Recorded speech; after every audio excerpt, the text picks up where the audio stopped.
আগামীকাল সংসদ নির্বাচন, যাদের ছাড়া সংসদ অসম্পূর্ণ। জুলাই যুদ্ধার হলো জয়, ফাঁসি চাই। তাই যাদেরকে সংসদে পাঠাতেই হবে, 1 নাম্বার ক্যাপ্টেন হাসনাত আব্দুল্লাহ, যাকে আপনারা সংসদে পাঠাবেন কিছু দুষ্ট লোকের আরামের ঘুম হারাম করার জন্য, যেমনটা আমাদের ক্রিস গেল, যে ব্যাটিং এ আসলে বোলারদের ঘুম হারাম হয়ে যায়। 2 নাম্বারে যাকে আপনাদের সংসদে পাঠাতেই হবে, তিনি হলেন আল্লামা মামুনুল হক সাহেব।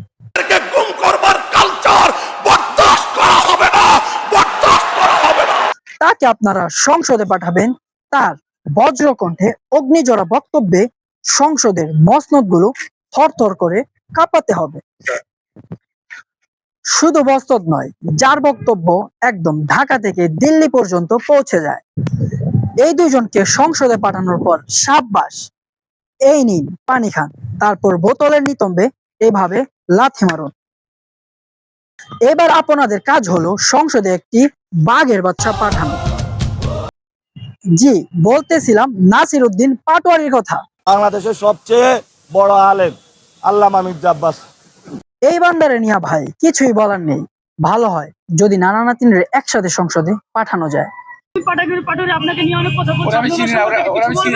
বাঘের বাচ্চা পাঠানোর পর আপনাদের উচিত হলো সংসদে একজন ঠান্ডা মাথার খেলোয়াড় পাঠানো, যেমনটা আমাদের ব্যারিস্টার আসাদুজ্জামান ফুয়াদ ভাই, যার ঠান্ডা মাথার বক্তব্য গায়ে টাকা দিয়ে উঠানো, যাতে মানুষ সংসদে গিয়ে গান।